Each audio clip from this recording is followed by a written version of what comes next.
جی لیکن next question ہے، ذوالحجہ 1440 ہجری کی آمد ہے، اور اسی کانٹیکسٹ میں قربانی سے متعلق ایک کریٹیکل سوال ہے. سوال یہ کہ اہل حدیث کا موقف ہے کہ اگر کوئی ایک بندہ بھی کلمہ گو مشرک گائے کے 7 حصوں میں شامل ہو جائے تو باقی 6 حصے مردود ہو جائیں گے. سیم یہی جذبات بریلوی حضرات ان کے بارے میں رکھتے ہیں کہ بد مذہب کی شمولیت سے باقیوں کی قربانی ضائع ہو جائے گی. تو آپ کا اس کے بارے میں کیا موقف ہے؟ اور قربانی کے احکام و مسائل پہ کوئی لیکچر ہو تو وہ بھی بتا دیں. قربانی کے احکام و مسائل پہ میرا ڈیٹیل لیکچر ہے، قربانی کا فلسفہ، اس کی اہمیت اور 17 فقہی احکام و مسائل.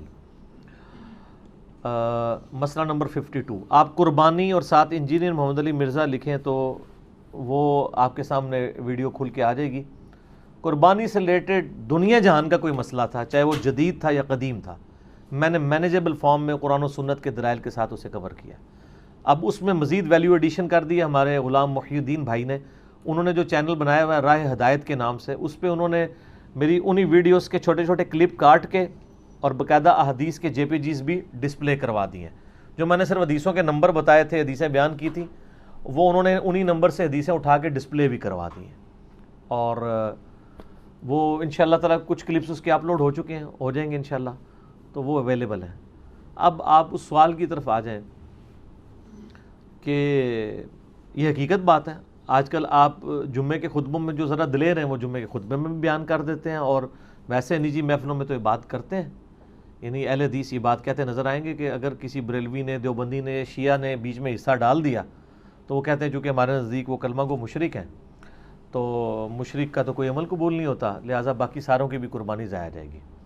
اور بریلوی اس کے اگینسٹ جو ٹرمز استعمال کرتے ہیں وہ بد مذہب استعمال کرتے ہیں. وہ کہتے ہیں اگر کوئی بد مذہب، کوئی نجدی، کوئی گستاخ آپ کے گائے کے حصے میں شامل ہو گیا تو باقیوں کی بھی قربانی ضائع جائے گی. تو سر دیکھ لیں، دونوں طرف سیم جذبہ ہی پایا جاتا ہے، ٹھیک ہے نا، فرق تو کوئی نہیں، ایک بیماری ہے جو مختلف شکل میں نظر آ رہی ہے. تو یہ دونوں کی جذباتی ڈاکٹرائن ہے، اس کا ریلیجن کے ساتھ کوئی قطعاً لینا دینا کچھ نہیں ہے.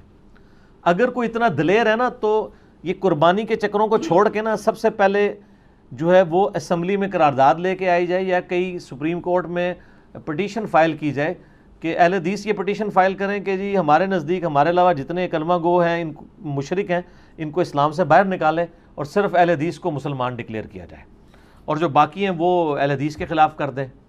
اور اہل حدیث سب سے پہلے تو یہ جرت کریں نا کہ سعودیہ والے جن کا ایجنڈا یہاں پہ وہ لانچ کر رہے ہوتے ہیں وہاں سے امداد لے کے، سب سے پہلے سعودیہ والوں کو اس کے اوپر کنونس کریں کہ جی ہمارے نزدیک بریلوی اور دیوبندی مشرک ہیں، چونکہ تقلید کرتے ہیں اور تقلید شرک ہے، اور اہل حدیث جو اہل تشیع ہیں وہ بھی مشرک ہیں، تو لہٰذا ان کا حرم میں داخلہ بند کیا جائے، کیونکہ قرآن میں آیا کہ مشرک حرم میں داخل نہیں ہو سکتا. تو یہ ان کو اپنے بزرگوں کو تو منوا کے بتائیں. تو آپ کا کیا خیال ہے، منوا لیں گے وہ؟ اور ان کو ساتھ یہ بھی کہیں کہ آج تک آپ نے ان لوگوں کو حج اور عمرے پہ لا کے سعودی ایئر لائن کی جتنی کمائی کی ہے وہ بھی حرام ہے، کیونکہ آپ نے غلط کام کے اوپر معاونت کی ہے، کیونکہ مشرکین کو آپ لے کے آئے ہیں، اللہ کی نافرمانی کروائی ہے آپ نے. اللہ نے کہا تھا یہاں پہ مشرک کا داخلہ منع ہے اور آپ کرواتے رہے، وہ آپ ساری کمائی بھی آپ کی حرام ہے. تو یہ اس طریقے سے کورالریز بنا کے کہاں تک بات جائے گی؟ تو ایسا کبھی بھی نہیں کوئی کرے گا. اس کی وجہ یہ ہے کہ ان کو بھی پتہ ہے کہ یہ عقیدے کی خرابیاں قطعاً کسی کو اسلام سے باہر نہیں نکالتی. آپ کسی کو بدعتی، کلمہ گو مشرک، بد مذہب یا اس طرح کی اگر ادبی گالیاں دینا بھی چاہتے ہیں نا، اللہ کے فضل سے ابھی تک کسی کی جرت نہیں ہوئی کہ ایک دوسرے کو کافر کہے. پاکستان میں ایک جماعت آئی تھی، وہ اپنی موت خود مر گئی، جنہوں نے ٹائلٹس کے اندر بھی شیعہ کافر کے نعرے لگائے اور اس طرح کی چیزیں. آج خود ان کا اپنا مکتبہ فکر جو ہے وہ کانوں کو ہاتھ لگا رہے کہ یہ کیا مصیبت ہمارے اوپر مسلط ہوئی تھی. میں اکثر کہتا ہوں کہ دیوبند کا جنازہ نکل جاتا اگر تبلیغی جماعت نہ ہوتی. تبلیغی جماعت ایک ماڈریٹ راستے پہ چلی جس کی وجہ سے آج دیوبندیت بچ گئی ہے. ادروائز جس طریقے سے دیوبندیت ہائی جیک ہوئی تھی دہشت گرد تنظیموں کے ہاتھوں، جنہوں نے سنی شیعہ یہاں پہ اختلاف شروع کیا، اس کا اعلی کار نہ تو بریلوی بنے تھے نہ اہل حدیث بنے تھے. دیوبند کے لوگوں کو انہوں نے یوٹیلائز کیا. یہ سارا بیڑا غرق ہو جاتا اگر تبلیغی جماعت نہ ہوتی. تبلیغی جماعت نے کافی حد تک ان کی ساکھ کو بچایا. تو یہ بھی لوگ اب اپنی موت مر چکے ہیں. آپ کو پتہ ہے اب تو صورتحال پاکستان میں اس وقت اس حوالے سے فضا جو ہے وہ کافی جو ہے وہ سازگار ہے، اللہ کا شکر ہے، ضرب عضب کے بعد یا یہ رد الفساد کے بعد. میں تو پرسنلی بہت خوش ہوں. اس کی وجہ ہے کہ ہمارے لیے تو بس اسٹیبلٹی نہیں تھی ان مولویوں کے، یعنی ان مگرمچھوں کے ہوتے ہوئے کہ ہم دعوت و تبلیغ کا کام کر سکتے. یہ فوراً چڑھ دوڑتے تھے. تو اللہ کا شکر ہے کہ اب سکون آ گیا. رہا یہ والا مسئلہ تو اس میں آپ کو صحابہ کرام علیہم رضوان کا ایٹیچیوڈ آپ کے سامنے رکھ دیتا ہوں. آپ خود فیصلہ کر لیں کہ یہ لوگ اگر صحابہ کرام کے دور میں ہوتے تو صحابہ کرام ان کے ساتھ کیا سلوک کرتے, جو ایک دوسرے کے اوپر اس طریقے سے فتوے لگا کے علمی اختلاف کو اس نہج کے اوپر لے کے جا رہے ہیں. وہ کہہ رہے ہیں قربانی میں حصہ ڈالا تو باقیوں کی قربانی ضائع جائے گی. یہ وہ کیوں کہہ رہے ہوتے ہیں؟ اس لیے کہ وہ ان کو کافر سمجھ رہے ہیں. اگر وہ مسلمان سمجھ رہے ہوں تو یہ نہ کہیں. ویسے آپ پوچھیں گے نا تو وہ کہیں گے نہیں ہم کافر تو نہیں کہتے ہیں, ہم تو کہتے ہیں گمراہ ہیں. تو میں نے اس کے اوپر کہا نہ, ایسے نہیں. آپ یہ لکھو کہ ہمارے علاوہ جتنے فرقے ہیں نا, گمراہ ہیں, بد مذہب ہیں, بدعتی ہیں, گستاخ ہیں, سب کچھ ہیں, لیکن ہمارے مسلمان بھائی ہیں, دوزخ میں جائیں گے, ایک نہ ایک دن عذاب بھگت کے اللہ تعالیٰ ان کو جنت میں لے ہی جائے گا, چونکہ کلمہ تو انہوں نے پڑھا ہوا ہے. یہ کوئی اہل حدیث عالم آپ کو بریلوی دیوبندی شیعہ کے بارے میں نہیں لکھ کے دے گا. کوئی بریلوی عالم ریناؤنڈ ایمی کاغذی قسم کا بریلوی عالم نہیں یہ بات آپ کو شیعہ اہل حدیث اور دیوبند کے بارے میں نہیں لکھ کے دے گا. اور کوئی دیوبندی آپ کو شیعہ بریلوی اہل حدیث کے بارے میں لکھ کے دینے کے لیے تیار نہیں ہوگا. اگر آپ کہیں جی میں طارق جمیل صاحب سے جا کے لکھوا کے لے آتا ہوں, تو سر طارق جمیل صاحب حفظہ اللہ تعالیٰ تو خود ان کے ڈسے ہوئے ہیں. ان کو آپ دیوبندیت کے پلیٹ فارم پہ لگانا تو زیادتی والی بات ہے. وہ تو خود دیوبندیوں نے, آپ کو پتہ ہے سوشل میڈیا کے اوپر ان کے خلاف کس طرح کمپین چلائی ہوئی ہے. تو وہ ان کو ریناؤنڈ عالم کے طور پر یعنی مانتے ہی نہیں ہیں. ان کا کہنا نہ کہنا تو برابر ہے. ریناؤنڈ عالم کوئی بھی نہیں لکھ کے دے گا. تو یہ اندر خانے تکفیر کر رہے ہیں, وہ منافقت کی انتہا ہے. کافر کہہ بھی نہیں رہے لیکن مان رہے ہیں. ہم تو ڈنکے کی چوٹ پہ کہہ رہے ہیں نا کہ ان کے نظریات گمراہ کن ہے, لیکن ہمارے مسلمان بھائی ہیں, ہم ان کے پیچھے نمازیں بھی پڑھتے ہیں, ان کو چندے بھی دیتے ہیں. یہ بھی جڑے بنے نا, یہ بات کریں نا کہ ہمارے نزدیک کافر ہے, نہ ہم ان کو چندہ دیں گے, نہ نماز پڑھیں گے, نہ قربانی میں حصہ ڈالیں گے. کافر کا لفظ نہیں بولتے ہیں, اپنی پبلک کو یہ کہانیاں کرواتے رہتے ہیں. اور انہی علماء کے پاس جب آپ جا کے چندہ, انہوں نے کبھی کسی چندہ باکس کے بعد لکھا ہے کہ یہاں دوسرے فرقے کا بندہ پیسے نہیں ڈال سکتا مسجد میں؟ لکھنا چاہیے نا. یا آپ چٹ کٹوانے کے لیے جاتے ہیں تو آپ سے پوچھتے ہیں آپ کا مسلک کون سا ہے, چیک کرنا ہے, آپ 10 لاکھ روپے لے کے چلے جائیں, ساروں کی توحید اور عشق رسول باہر آ جائے گا. ساڈے کول تو پھر اس طرح نہیں گلاں نے نا. کیوں؟ کیونکہ نہ میں وہابی نہ میں بابی, میں ہوں مسلم علمی کتابی. تو یہ ایسا ہی ہوگا, ان کا سارا عشق باہر آ جائے گا, ان کی ساری توحید باہر آ جائے گی. صحابہ کرام علیہم رضوان کا ایٹیچیوڈ میں آپ کو بتاتا ہوں. صحیح بخاری میں سیدنا عثمان ابن عفان رضی اللہ تعالیٰ عنہ علیہ السلام خلیفہ ثالث کا فتویٰ موجود ہے. 695 نمبر ہے انٹرنیشنل نمبر کے مطابق صحیح بخاری میں, کہ ان کے پاس کچھ اصحاب آتے ہیں, جب ان کو باغیوں نے محصور کر دیا ان کے گھر میں اور مسجد نبوی تک پہنچنے پہ پابندی لگا دی, مسجد نبوی پہ انہوں نے قبضہ کر لیا, اپنا امام وہاں پہ کھڑا کر دیا. تو لوگوں نے آ کے عرض کیا کہ اے امیر المومنین, ہمارے امام تو آپ ہیں, یعنی آپ ہمارے پولیٹیکل امام بھی ہیں اور مسجد کے امام بھی ہیں.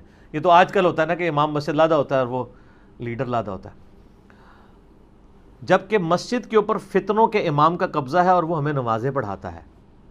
ہمیں خدشہ ہے کہ ہم اس کے پیچھے نماز پڑھ کے گنہگار ہی نہ ہو جائیں. تو سیدنا عثمان جو سب سے زیادہ افیکٹی تھے اس کی وجہ سے, محصور وہ ہوئے تھے, ٹھیک ہے جی, تکلیف وہ گزار رہے تھے, تو ان کو تو فوراً غصہ نکالنا چاہیے تھا, ہاں جی بالکل نماز نہ پڑھو نہ پیچھے. تو انہوں نے کہا نماز ہی مسلمانوں میں ایک نیکی کا کام ہے, نیکی کے کاموں میں ان کا ساتھ دو, برائی میں ان سے الگ رہو. یعنی سب سے زیادہ جس شخص کی خلافت سٹیک پہ لگی ہے, جس کی آپ سمجھ لیں جو ہے وہ عزت سٹیک کے اوپر لگی ہوئی ہے, جان سٹیک کے اوپر لگی ہے, وہ گڈ جیسچر دے رہا ہے کہ یہ ہے میرے مخالف ہیں لیکن مسلمان ہیں. ٹھیک ہے وہ خلیفہ راشد کے خلاف بغاوت کر کے بدعتی ہوئے ہیں, لیکن نماز ہوگی ان کے پیچھے. آپ لوگ ہوتے تو آپ حضرت عثمان سے اختلاف کرتے کہ سر آپ یہ کہ نہ نماز ہوگی اور نہ آندہ قربانی میں ان کا حصہ ڈالا جائے بیچ میں, یہی کہنا تھا نا آپ نے. اچھا, امام بخاری نے اس میں باب پتہ کیا باندھا ہے, باغی اور بدعتی کے پیچھے نماز پڑھنے کا حکم. یعنی امام بخاری نے رزلٹ نکالا ہے کہ باغی اور بدعتی کے پیچھے نماز ہو جائے گی. ٹھیک ہے, اور یہاں آپ کو کہتے ہیں بد مذہب کا حصہ نہ ڈالیں, وہ کہتے ہیں جی کلمہ کو مشرک کا حصہ نہ ڈالیں. یہ صحابہ کرام کا ایٹیچیوڈ ہے. اس سے سٹیپ آگے چلے جائیں سیدنا عبداللہ بن عمر رضی اللہ تعالیٰ عنہ کے بارے میں. سنن الکبریٰ البیہقی میں موجود ہے صحیح سند کے ساتھ، انٹرنیشنل نمبر کے مطابق 5088 اثر ہے کہ عبداللہ بن عمر کہا کرتے تھے جب تک خوارج کی مساجد سے حی علی الصلاح حی علی الفلاح کی آواز آئے گی ہم ان کی اذان کا بھی جواب دیں گے، یہ اذان کا جواب صرف جواب دینا نہیں، یعنی ان کے پیچھے نماز بھی پڑھیں گے، اور ان کے سلام کا بھی جواب دیں گے، لیکن جب یہ ہمیں کہیں گے کہ ہم اپنے مسلمان بھائیوں کو قتل کریں تو ہم ان سے الگ ہو جائیں گے۔ خوارج وہ ہیں جن کے بارے میں بخاری اور مسلم میں درجنوں احادیث ہیں کہ وہ دین سے نکل جائیں گے، جیسا کہ تیر شکار سے آر پار ہوتا ہے اور اس کے اوپر خون کا اثر بھی نہ رہے، ایسا تیر، اس طرح خوارج اسلام میں سے داخل ہو کے نکل جائیں گے۔ لیکن صحابہ کرام نے نبی علیہ السلام کے واضح فرامین کی بھی تعویل کی، خوارج کو کافر نہیں کہا۔ نکلنے سے مراد انہوں نے کہا کہ امت کی مین سٹریم کو چھوڑ کے وہ الگ ہوئے، چونکہ وہ اللہ کو مان رہے ہیں، رسول کو مان رہے ہیں، آخرت کو مان رہے ہیں، ہمارے قبلے کی طرف منہ کر کے نماز پڑھ رہے ہیں، اسی قرآن کو مان رہے ہیں، یہ ساری چیزیں وہ دیکھتے ہوئے صحابہ کی یہ جرت نہیں ہوئی کہ وہ خوارج کو کافر کہیں، حالانکہ ان کے پاس دلیل موجود تھی نبی علیہ السلام کی حدیث، اور اس سے بھی بڑھ کر جو صحیح مسلم کے اندر حدیث ہے جو کسی مسلمان کو کافر کہے تو کفر اس کی طرف لوٹ آئے گا اگر وہ کافر نہ ہوا۔ خوارج تو اعلانیہ طور پر صحابہ کو کافر کہتے تھے، اس کے باوجود صحابہ کرام اس کو دلیل تو بنا سکتے تھے نا کہ چونکہ ہمیں کافر کہتے ہیں اور ہم تو ہیں صحابہ لہذا یہ کافر ہو گئے۔ تو آپ 1400 سال بعد جن باتوں کے اوپر جھگڑ رہے ہیں، صحابہ کرام کی عصمت کے نام کے اوپر آپ مسلمانوں کا قتل عام کر رہے ہیں، لوگوں کے اوپر کفر و شرک کے فتوے لگا رہے ہیں، وہ صحابہ جب زندہ تھے ان کے منہ کے اوپر جن لوگوں نے ان کو کافر کہا نا، صحابہ نے تو ان کو بھی کافر نہیں کہا۔ تو آج اگر صحابہ کے بارے میں کوئی بد زبانی کرتا ہے تو آپ اس بنیاد پہ ان پہ کفر کا فتویٰ لگائیں گے؟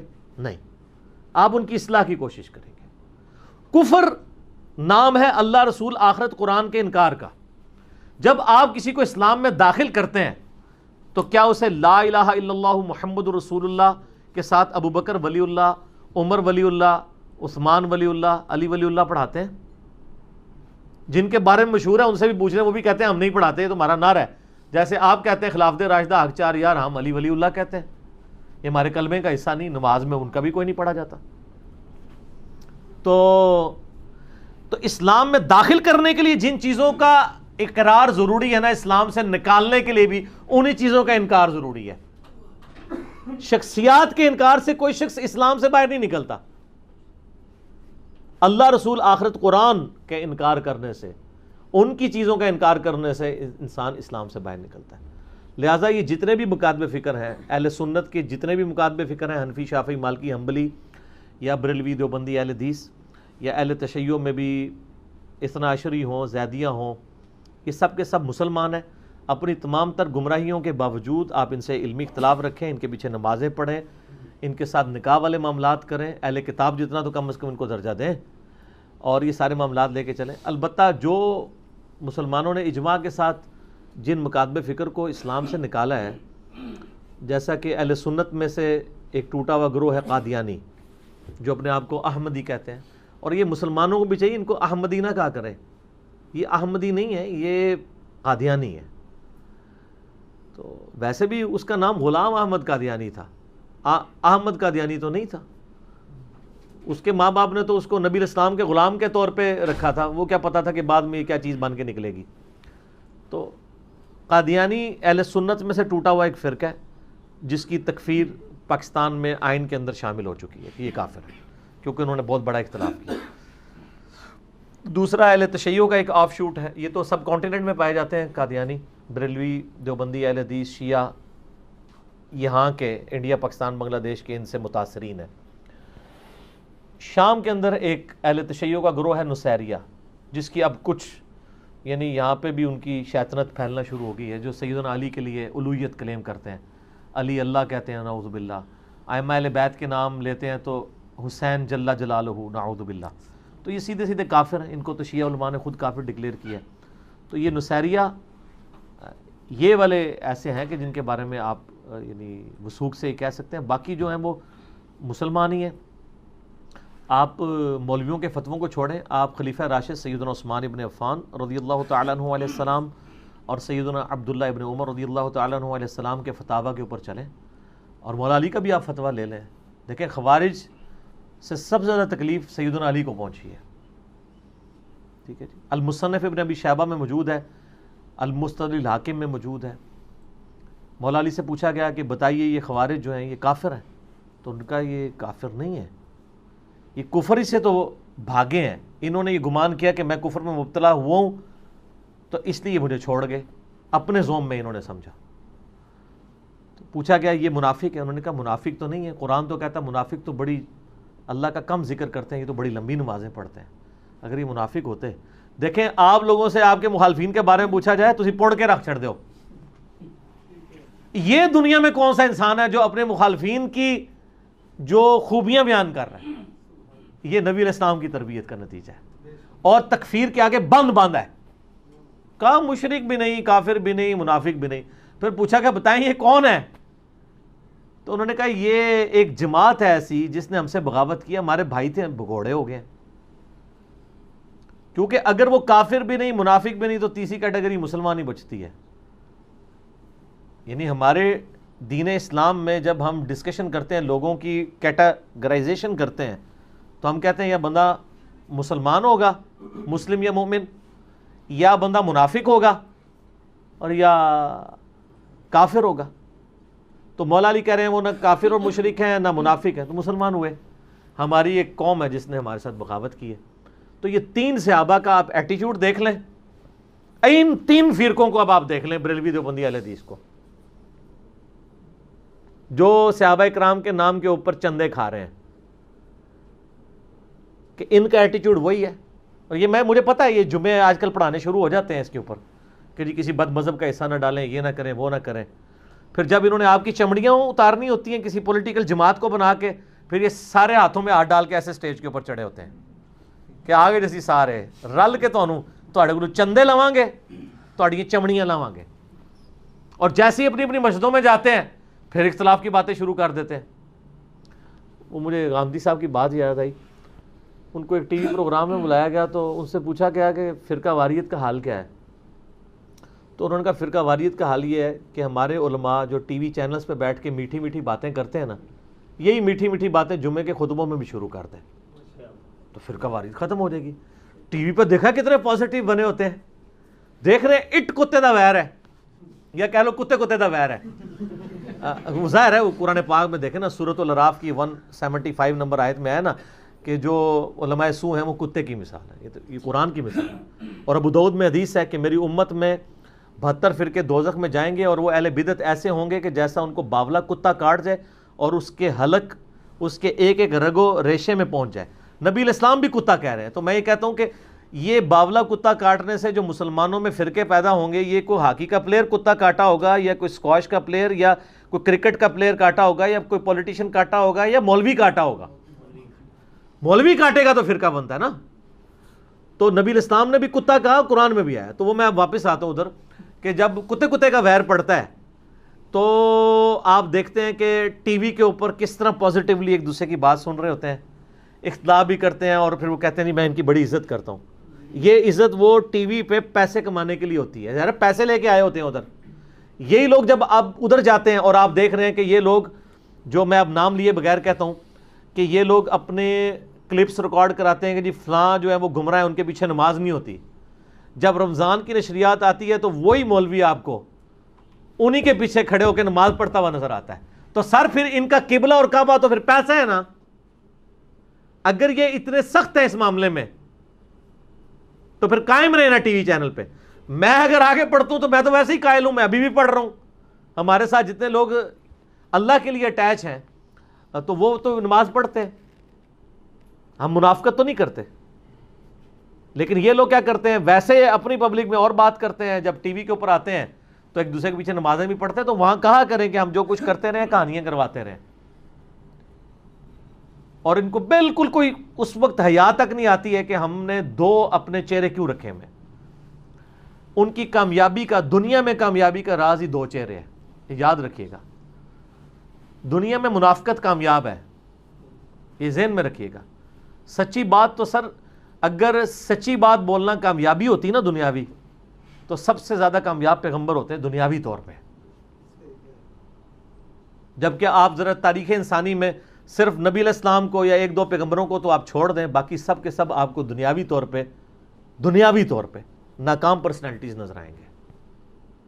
لیکن چونکہ اللہ کے ہاں یہ ناکامی کا معیار نہیں ہے, اللہ تو کوالٹی کو دیکھتا ہے, کوانٹٹی کو نہیں دیکھتا. ورنہ عیسیٰ علیہ السلام کو 12 واری اپنی زندگی میں ملے ہیں صرف, اور اللہ تعالیٰ نے بھی عیسیٰ علیہ السلام کی جان بچا کے انہیں اٹھایا زندہ اوپر, ورنہ یہودی ان کو مارنے لگے تھے. نوح علیہ السلام پہ 950 سال بعد بھی 78 لوگ ہی مسلمان ہوئے ہیں. لوط علیہ السلام کی 2 بیٹیاں ہی مسلمان ہوئی ہیں. ابراہیم علیہ السلام کی بھی 2 بیویاں, اور قرآن میں سورہ عنکبوت میں آتا ہے ایک لوط ان پر ایمان لایا. 2 بیٹیاں تھیں اور چند بچے تھے. اور اللہ تعالیٰ قرآن پاک میں بار بار ابراہیم علیہ السلام کا ذکر کر رہا ہے. بھئی ابراہیم علیہ السلام نے کون سا ورلڈ کپ جیتا ہے, کتنے کروڑوں لوگوں کو کلمہ پڑھایا ہے, درجنوں بھی نہیں انہوں نے کلمہ پڑھا ہو. لیکن اللہ کے نزدیک کوانٹٹی اتھارٹی نہیں ہے, کوالٹی ہے. اس لیے اللہ تعالیٰ پھر ہمیں کہتے ہیں آپ ملت ابراہیم کی پیروی کرو. بار بار نبی علیہ السلام کو بھی حکم ہے, آپ کی امت کو بھی, بل ملت ابراہیم حنیفا وما کان من المشرکین ما کان ابراہیم یہودی ولا نصرانی ولکن کان حنیفا مسلما وما کان من المشرکین. بار بار ابراہیم اور ابراہیم ہو رہی ہے علیہم السلام اجمعین. تو میرا تو موقف یہ ہے کہ یہ دونوں جھوٹ بول رہے ہیں, اور بس چندوں کی اور کھالوں کی گیم ہے ساری. اور اس کا ثبوت بھی میں آپ کو بتا دوں, میں نے کئی دفعہ یہ بات کی ہے کہ اگر ان کا بس چلے تو قربانی والے دن آپ کی بھی کھال اتار کے لے جائیں. مختلف مکاتب فکر کو تو چھوڑ دیں, ایک مکتب فکر کی جو 1 سے زیادہ جماعتیں بنی ہوئی ہیں, وہ کیوں ایک دوسرے کے پاس آپ کو قربانی کا حصہ کیوں نہیں ڈالنے دیتے؟ وہاں تو پھر عقیدہ بھی ایک ہے نا, اجازت دیتے ہیں. آپ کو پتہ ہے اہل حدیث میں, بریلویوں میں, دیوبندیوں میں کتنی, مثلا میں اب نام لے کے بتا دیتا ہوں, یعنی بریلویوں میں آپ کو ڈاکٹر طارق القادری صاحب کی ایک جماعت ملے گی اور دوسری طرف الیاس قادری صاحب کی. کیا ایک دوسرے کی طرف وہ جانے دیں گے؟ اہل حدیث میں آپ کو جماعت الدعوہ ملے گی, جمعیت اہل حدیث ملے گی, کیا ایک دوسرے کے پاس جانے دیں گے؟ ناٹ ایٹ آل, کبھی بھی نہیں جانے دیں گے. کیوں؟ اس لیے کہ وہ چندوں کی گیم کے اوپر چل رہے ہیں سارے کا سارا. ان کا سارے کا سارا معاملہ چندے کے اوپر چل رہا ہے. اگر وہ کہیں گے عقیدے کا اختلاف کوئی ہمارے لیے ایشو نہیں ہے, ہم تو عقیدہ تو ایک ہی ہے, بس یہ فروعی اختلاف ہے, تو ایک دوسرے کے پاس جانے دینا. کیوں نہیں جانے دیتے ہیں؟ ناٹ ایٹ آل, کبھی بھی نہیں جانے دیں گے. تو سر یہ تو پرانی بات ہے کہ فلانے کا حصہ ڈالنا ہے, فلانے کا حصہ نہیں ڈالنا. اللہ کے بندو, یہ تو ایک مکتب فکر میں آپس میں اتنے پھوٹ پڑی ہوئی ہے. تو ہمارے پاس تو پھر اس طرح کی سچی باتیں ہیں, چاہے کسی کو بری لگیں, لیکن یہ ریالٹی ہے. اور یہ میں نے آ کے ان میں کو پھوٹ نہیں ڈلوائی ہے, میرے سے پہلے کی ڈلی ہوئی تھی. میں تو صرف آپ کو بتا رہا ہوں کہ یہ آپ کو کہانیاں کروا رہے ہیں. تو ان کو برا لگتا ہے کہ یہ ہائی لائٹ ہمیں کرتا ہے. دیوبندیوں میں بھی آ جائیں آپ, حیاتی اجازت دیں گے کہ مماتیوں کے پاس حصہ ڈالیں, اور مماتی کہیں گے حیاتیوں کے پاس ڈالیں؟ کبھی بھی نہیں. شیعہ میں بھی آپ دیکھ لیں 2 پارٹیاں ہیں, ایک علماء کا طبقہ ہے, ایک ذاکرین کا ہے.